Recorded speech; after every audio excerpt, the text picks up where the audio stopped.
Le programme et les propositions de Jean-Luc Mélenchon sur l'économie sont très nombreuses sur de nombreux sujets. C'est un des thèmes centraux de son programme, comme beaucoup de ses concurrents. Pour arriver à illustrer ce que pense Jean-Luc Mélenchon, nous avons choisi, parmi tous les thèmes développés, deux d'entre eux qui, de notre point de vue, démontrent quelle est la pensée profonde de Jean-Luc Mélenchon. Le premier thème que nous voulons développer, c'est le fait qu'il veut éradiquer la pauvreté. Et le deuxième thème, c'est la lutte qu'il veut mener contre l'ubérisation de l'économie.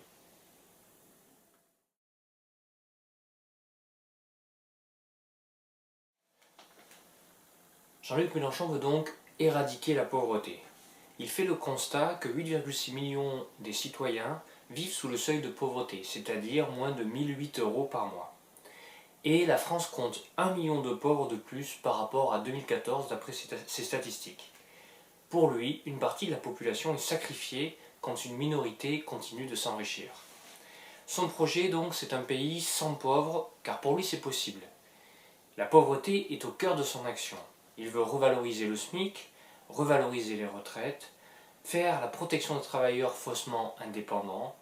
Il veut construire des logements, instaurer une garantie universelle des loyers. Il veut nationaliser aussi pour faire revivre les services publics.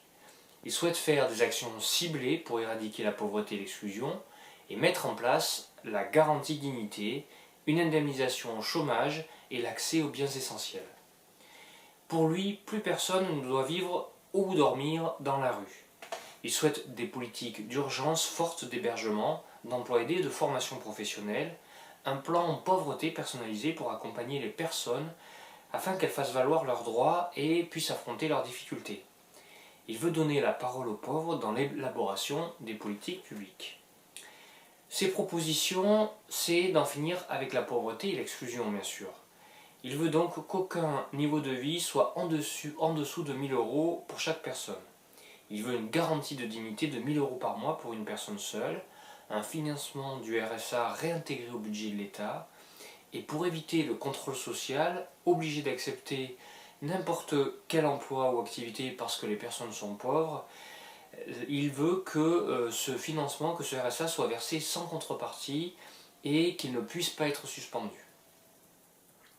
Il veut aussi généraliser la gratuité. Gratuité de l'accès à l'eau, à l'électricité et au gaz.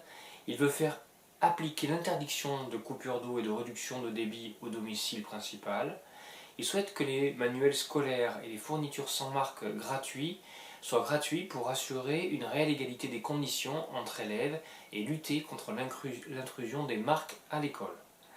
Il souhaite des transports collectifs urbains gratuits pour les moins de 18 ans et les personnes sans emploi. Il souhaite aussi un accès au numérique, car pour lui c'est un droit et une nécessité. Il veut donc développer des infrastructures publiques d'accès à Internet, généraliser le Wi-Fi dans les espaces publics par exemple, et il souhaite un tarif social pour l'accès Internet généralisé. Il veut ne laisser personne isolée, et il veut augmenter les effectifs des services publics pour un réel accompagnement des personnes. Il veut donc augmenter les effectifs de Pôle emploi par exemple, il veut des lieux d'accueil réouverts en milieu urbain comme en milieu rural, et il veut revaloriser les moyens d'accompagnement des structures d'accueil de jour et d'hébergement. Il souhaite aussi établir de nouveaux droits contre la précarité, et dans le cadre du principe de l'État employeur en dernier ressort, il souhaite assurer à tous le droit d'avoir un emploi ou une activité en créant le droit opposable à l'emploi, c'est-à-dire que l'État, en dernier recours, devra trouver un emploi à quiconque n'en a pas. Il souhaite que l'État propose un emploi aux chômeurs de longue durée en lien avec leur qualification sur une mission d'intérêt général. Il veut augmenter le nombre d'emplois aidés pour la jeunesse. Et il souhaite que des contrats jeunes soient créés. Toutes ces mesures, qui ne sont pas l'ensemble des mesures dans le programme de Jean-Luc Mélenchon, ont pour vœu de mettre en échec la pauvreté et de faire que l'ensemble de la population française vive au-dessus du seuil de pauvreté de 1008 euros.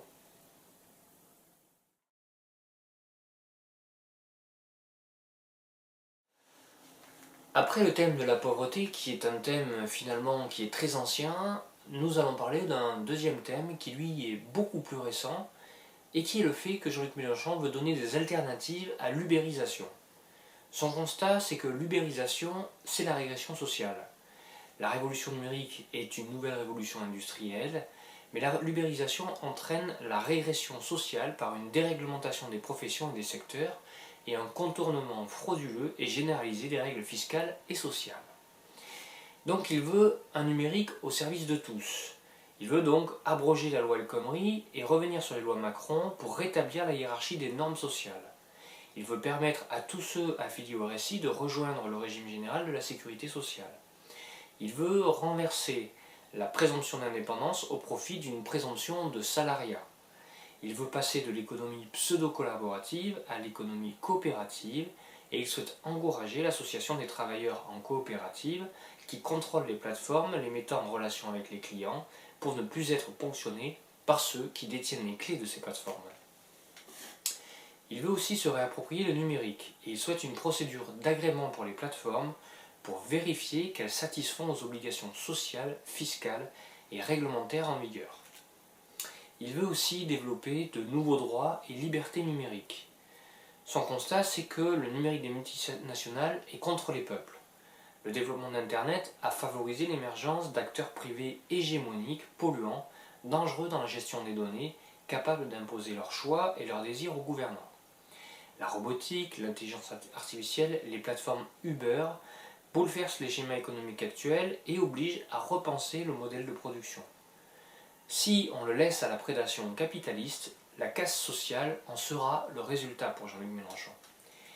Il dit qu'un autre modèle existe, fondé sur le partage, la création en commun et la protection de la vie privée. Il donne en exemple Wikipédia, qui est une encyclopédie collaborative, Firefox, GNU, Linux, qui sont des systèmes d'exploitation ouverts, c'est-à-dire que quiconque peut en créer des lignes de code. Donc il veut le numérique en commun, une lutte contre les dérives des GAFAM, les grosses sociétés de l'Internet. Il veut promouvoir les modèles alternatifs, accompagner les citoyens. La liberté pour lui, c'est renforcer la vie privée, la liberté d'expression, en donnant à chacun l'éducation et l'information nécessaires pour comprendre le monde numérique. L'égalité, c'est assurer l'accès aux services et aux infrastructures à tous. Et la fraternité, c'est valoriser la collaboration, les communs et le partage des connaissances. Il veut donc instaurer de nouveaux droits et libertés numériques. Il veut donc inscrire le droit d'accès à Internet dans la Constitution de sa 6e République. Les fournisseurs d'accès devront assurer un accès sans restriction, sans surveillance, sans modifier ni ralentir l'accès au site. Il souhaite investir dans des infrastructures publiques pour défendre la neutralité du net au niveau national, européen et international. Il veut encadrer la censure privée et le retrait des contenus illicites. Il veut renforcer l'autorité judiciaire qui contrôle les retraits des contenus illégaux, améliorer l'efficacité du traitement des signalements, faire de la répression des plateformes du web qui portent atteinte à la liberté d'expression. Il met en avant aussi le fait de vouloir respecter la vie privée, et il remet en cause la surveillance de masse sur Internet et les réseaux téléphoniques. Il veut interdire le fichage généralisé, supprimer le fichier des gens honnêtes du gouvernement Valls. Il veut promouvoir les alternatives libres et respectueuses des données personnelles. Pour cela, il souhaite améliorer la transparence des plateformes pour lutter contre le trafic des données personnelles, obliger les acteurs du web à informer l'utilisateur qui ferait l'objet d'un profilage et lui permettre de le refuser. Il veut aussi soutenir tous les systèmes d'émancipation vis-à-vis des logiciels propriétaires. Il souhaite lutter contre la fracture numérique et pour cela, il souhaite un plan d'investissement et des infrastructures. Il veut comme objectif l'accès au très haut débit sur tous les territoires sous 5 ans et il souhaite une couverture totale de la 4G sous 10 ans. Le numérique, pour lui, c'est un bien commun. Il veut donc supprimer Hadopi, coûteuse et inefficace, et il souhaite un système de rémunération globale de la création par une cotisation liée à l'abonnement Internet qui ouvre droit au téléchargement non marchand. Voilà une série de mesures qui démontrent ou qui montrent la position de Jean-Luc Mélenchon vis-à-vis des nouvelles technologies. L'ubérisation est en fer de lance, mais on parle d'Internet, d'intelligence artificielle et de tous les systèmes numériques modernes.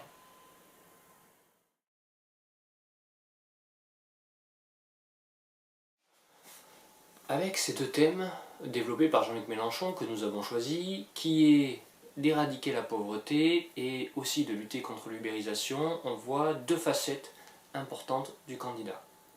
La première facette, c'est une vision noble, bien sûr, qui est de vouloir éliminer le problème de la pauvreté en France.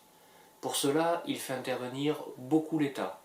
Il souhaite, par exemple, que tout le monde ait un revenu au-delà des 1008 € qui sont le seuil de pauvreté. Et puis, il veut aussi que l'État soit, par exemple, l'employeur en dernier recours, c'est-à-dire que quiconque ne trouve pas un emploi peut se retourner vers l'État pour en obtenir un d'intérêt général dans l'administration, car pour lui, l'État doit assurer que tout le monde puisse travailler. Ça, c'est une première facette, donc, assez classique de la gauche et de l'extrême gauche française ou internationale. La deuxième facette, c'est sa vision de la modernité, ou plutôt du numérique, mais on peut faire une extension à une certaine part de la modernité. Il parle d'Internet, et pour cela, il parle du mauvais côté qui est l'ubérisation. Il parle d'intelligence artificielle qui peuvent être une menace pour le contrôle de la société.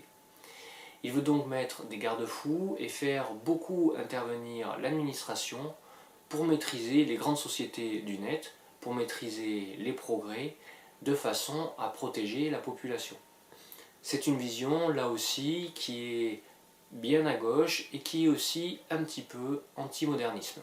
C'est quelque chose qu'on avait trouvé notamment dans sa vision de l'agriculture, où il parle de la paysannerie, et quand on voit comment il l'a décrit, on se sent plutôt dans le milieu agricole des années 60-70. Alors, le PIC, bien sûr, n'est pas sur cette ligne-là en termes économiques, car elle bride l'initiative personnelle, la créativité, par le contrôle central de l'État, qui vient à chaque fois vérifier que les choses se passent comme elle a décidé que ce serait le mieux pour l'ensemble de la population. Mais à l'inverse, nous pouvons concéder aussi à Jean-Luc Mélenchon qu'il y a malgré tout une vision qui est humaniste, à nouveau, pour essayer de sortir les gens de l'extrême pauvreté. Merci à tous, suivez le PIC.